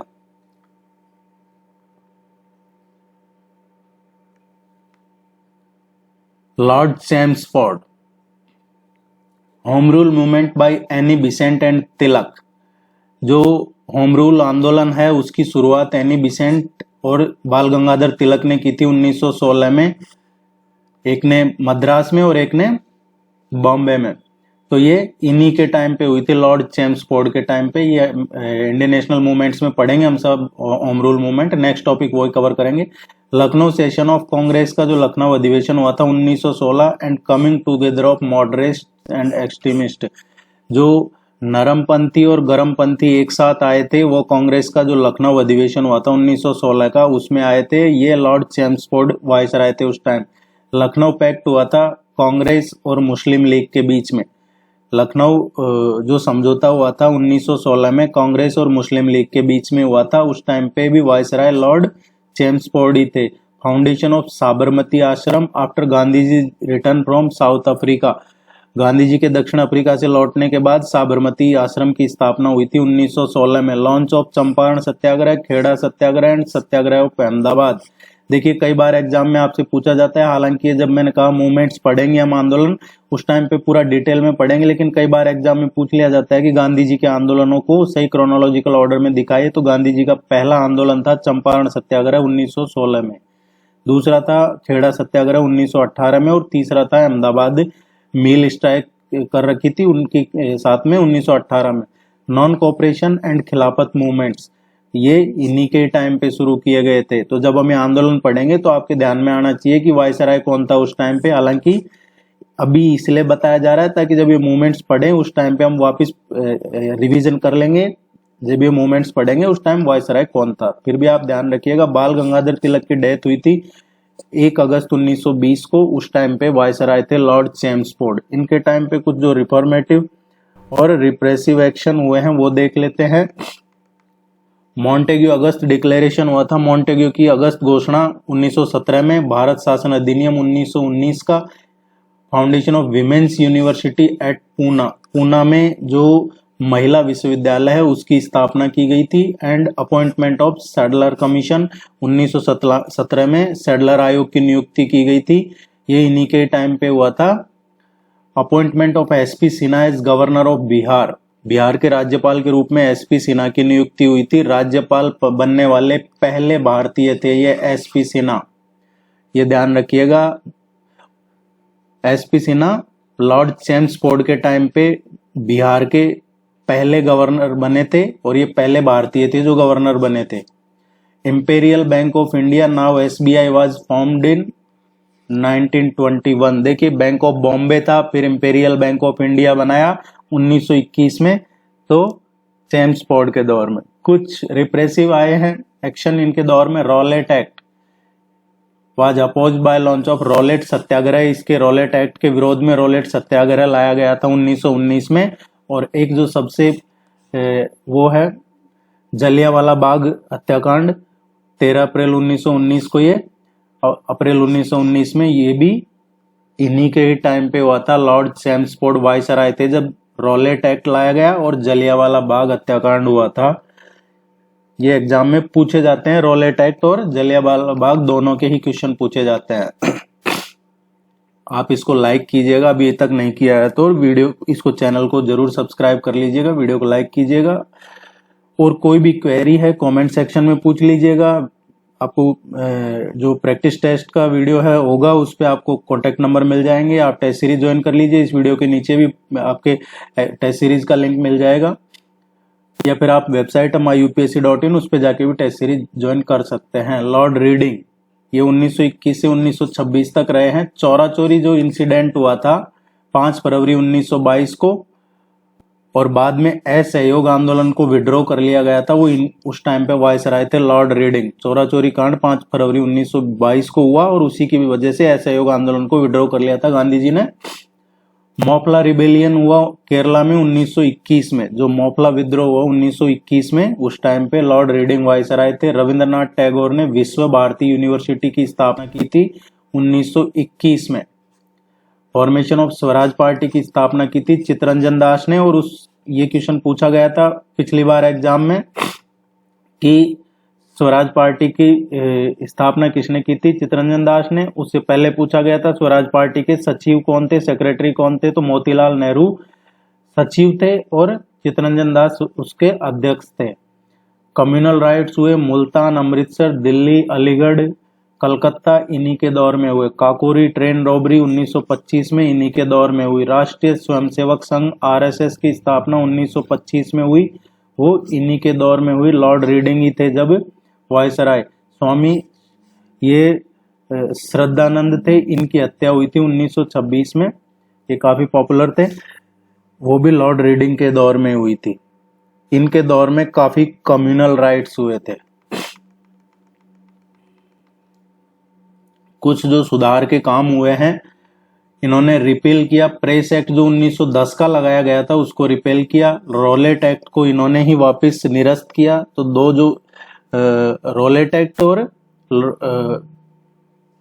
प्रेस 1910 का जो एक्ट था वो लॉर्ड रीडिंग के टाइम पे ही इन्होंने निरस्त किया था। Criminal law amendment act and abolition of cotton exercise, जो कपास उत्पादन शुल्क है उसको खत्म कर दिया इन्होंने। आपराधिक कानून संशोधन अधिनियम लेके आए और कपास पे जो उत्पादन शुल्क लगता था उसको भी इन्होंने खत्म किया। ली कमीशन बनाया था एक लोक सेवाओं के लिए 1923 में, पब्लिक सर्विसेज के लिए इन्होंने एक ली कमीशन बनाया था। ये स्टेट पीएससी में पूछा जाता है अक्सर, या आपके किसी भी एग्जाम में पूछा जा सकता है ये, कि लोक सेवाओं की नियुक्ति के लिए कौन से कमीशन का गठन हुआ था, तो ये ली कमीशन का गठन हुआ था। या फिर कौन थे वायसराय, किसने किया था, लॉर्ड रीडिंग थे वायसराय उस टाइम पे। Decision to hold simultaneous examination for ICS both in Delhi and London, जो आईसीएस का एग्जाम होता था दिल्ली और लंदन दोनों स्थानों पे एक साथ परीक्षा आयोजन करवा, पहले अलग अलग टाइम पे होती थी, इंडिया में अलग लंदन में अलग, तो दिल्ली और लंदन दोनों में एक साथ एग्जाम करवाने का इन्होंने ही डिसीजन लिया था 1923 में। नेक्स्ट लॉर्ड इरविन 1926 से 1931 तक रहे हैं। हारकोर्ट बटलर भारतीय राज्य आयोग की नियुक्ति इन्हीं के। Simon commission to India, Simon commission आया था और उसका बाइकआउट किया गया था बाय इंडियंस। और लाला लाजपत राय की मृत्यु हुई, डेथ हुई उनकी, वो लॉर्ड इरविन के टाइम पे हुई थी। लाहौर के सहायक पुलिस अधीक्षक थे एक सैंडर्स, उसको भी हत्या हुई थी। लाहौर के जो सहायक पुलिस अधीक्षक थे उनकी, लाला लाजपत राय की मृत्यु, साइमन कमीशन, या फिर दिल्ली में जो bomb accident in train in Delhi, ये लॉर्ड इरविन के ही टाइम पे हुए हैं। Lahore conspiracy case and death of Jatin Das after prolong hunger strike, Jatin Das की लंबी भूख हड़ताल के बाद मृत्यु हुई। लाहौर षड्यंत्र कांड, ये भी इन्हीं के टाइम पे था। लाहौर जो अधिवेशन हुआ था कांग्रेस का, वो भी इन्हीं के टाइम पे हुआ था। Deepavali declaration by Lord Irwin, Deepavali घोषणा की थी 1929 में, वो भी इन्होंने की थी। दांडी मार्च 12 मार्च 1930 को by Gandhi ji to launch the civil disobedience movement, उस टाइम पे वायसराय लॉर्ड इरविन थे जब गांधी जी ने दांडी मार्च शुरू किया था। और वो सविनय अवज्ञा आंदोलन शुरू करने के लिए दांडी मार्च शुरू किया था गांधी जी ने। गांधी इरविन पैक्ट हुआ था, गांधी इरविन समझौता, और सविनय अवज्ञा आंदोलन को निलंबन कर दिया गांधी जी ने बाद में, क्योंकि ये गांधी इरविन समझौता हुआ था कुछ। भगत सिंह, राजगुरु और सुखदेव को 1931 में जो फांसी की सजा दी थी उस टाइम पे वायसराय लॉर्ड इरविन थे।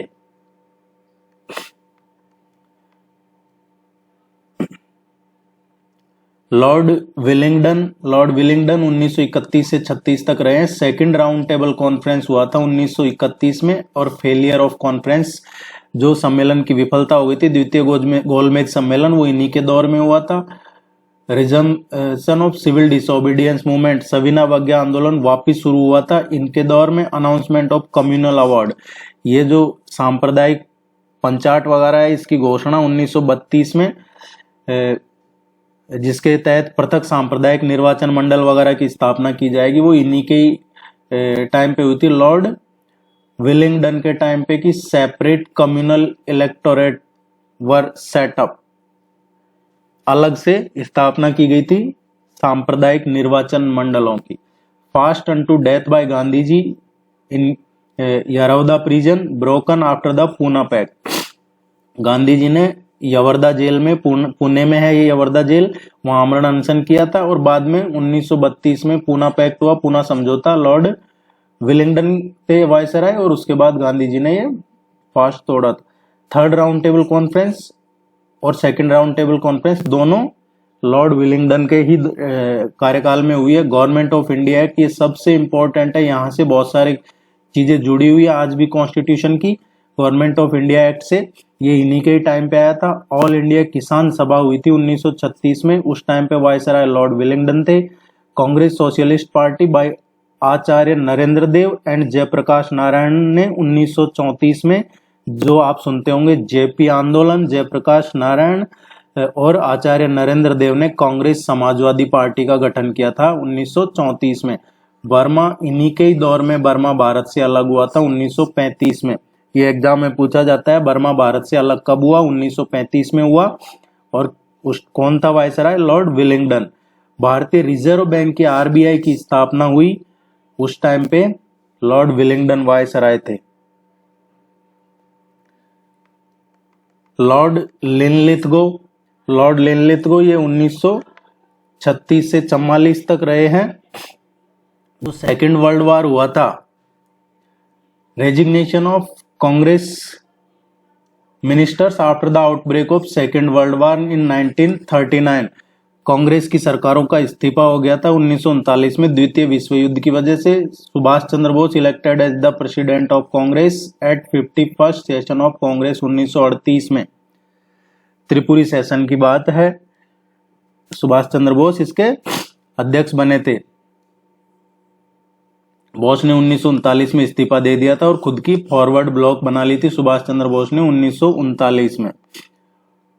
लाहौर रिजोल्यूशन मार्च 1940 में bye Muslim league demanded for separate state of Muslims. 1940 में मुस्लिम लीग का एक लाहौर प्रस्ताव हुआ था जिसमें मुसलमानों के लिए अलग राज्य की मांग की गई थी। उस टाइम पे लॉर्ड लिनलिथगो वायसराय थे। Winston Churchill elected prime minister of England in 1940। जब विंस्टन चर्चिल इंग्लैंड के प्रधानमंत्री बने थे, उस टाइम भारत में वायसराय कौन थे? लॉर्ड लिनलिथगो थे। Escape of Subhas Chandra Bose from India. Subhas Chandra Bose है जो भारत से चले गए थे 1941 में। उन्होंने इंडियन नेशनल आर्मी की स्थापना की थी। ये वायसराय थे उस time. Quit India resolution pass किया गया था, भारत छोड़ो आंदोलन। ये भारत छोड़ो प्रस्ताव पारित किया गया था 1942 में। और उसके बाद में जो अगस्त क्रांति आई, अगस्त रिजोल्यूशन या रिवोल्ट ऑफ 1942 कहते हैं उसको, अगस्त क्रांति के नाम से पूछ लिया जाता है कई बार एग्जाम में, या फिर भारत छोड़ो आंदोलन के नाम से पूछ लिया जाता है। वो 1942 में ही हुआ था।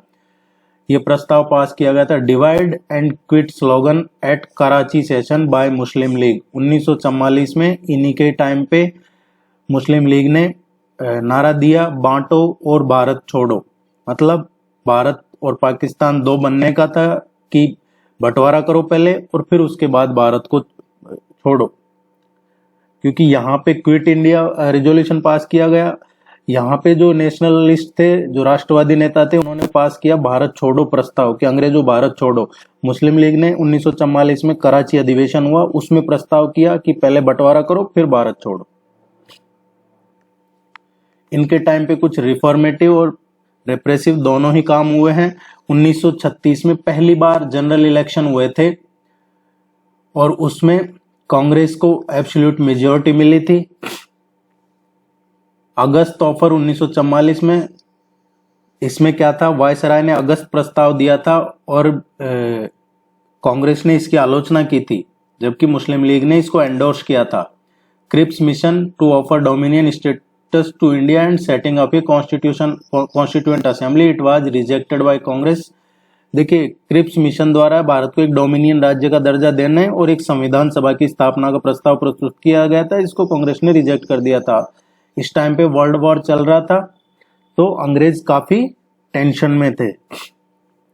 दमनकारी कार्रवाई हुई है। Imperialist use their force to crush the quit India movement, जो भारत छोड़ो आंदोलन है उसको खत्म करने के लिए इन्होंने अपनी साम्राज्यवादी शासन द्वारा शक्ति का इस्तेमाल किया। Bengal famine of 1943 due to the diversion of food grains to feed soldier during world war second, द्वितीय विश्व युद्ध के दौरान सैनिकों को भोजन उपलब्ध कराने हेतु अत्यधिक खाद्यान्न आवंटित करने के कारण, सेकेंड वर्ल्ड वॉर चल रहा था, तो ये यहां से सारा राशन वहां भेज रहे थे जहां दूसरा विश्व युद्ध चल रहा था इनका, और उसमें उसी वजह से बंगाल में अकाल आ गया था 1943 में। काफी लोग भूखमरी से, अकाल से अपनी जान गंवा बैठे थे।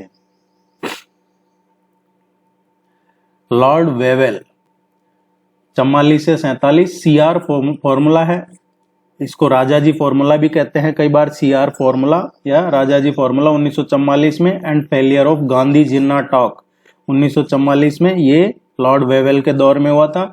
1945 में दूसरा विश्व युद्ध खत्म हो गया था, उस टाइम पे ये वॉवेल बन गए थे। Direct action day by the Muslim league, ये प्रत्यक्ष कार्रवाई दिवस का आयोजन किया गया था मुस्लिम लीग द्वारा, इसके बारे में कभी डिटेल से पढ़िएगा। Vowel plan and the Shimla conference 1942 में, वेवेल योजना और शिमला सम्मेलन 1942 में हुआ था। प्रपोजल ऑफ कैबिनेट मिशन का प्रपोजल दिया गया था एंड इसको कांग्रेस ने स्वीकार कर लिया था।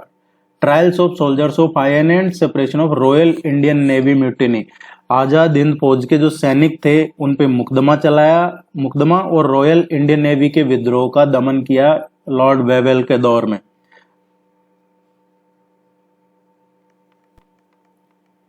इन्होंने reformative action, elections to constituent assembly के इलेक्शन करवाए, formation of interim government by Congress सितंबर 1946 में, announcement of end of British rule by Clement Attlee 20 फरवरी 1947 को, जब लॉर्ड वेवेल वायसराय थे उस टाइम 20 फरवरी 1947 को क्लेमेंट एटली ने ब्रिटिश शासन के अंत की घोषणा की थी और संविधान सभा के चुनाव कांग्रेस द्वारा अंतरिम सरकार का गठन किया था सितंबर 1946 में।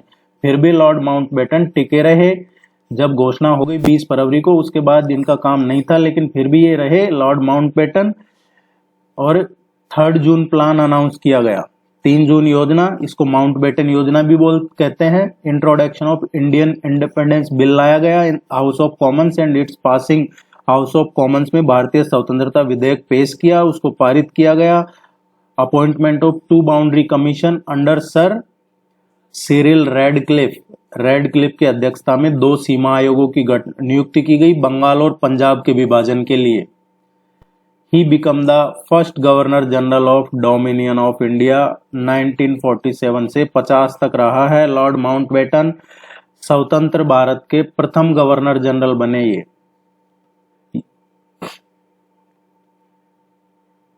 ये ध्यान रखना है।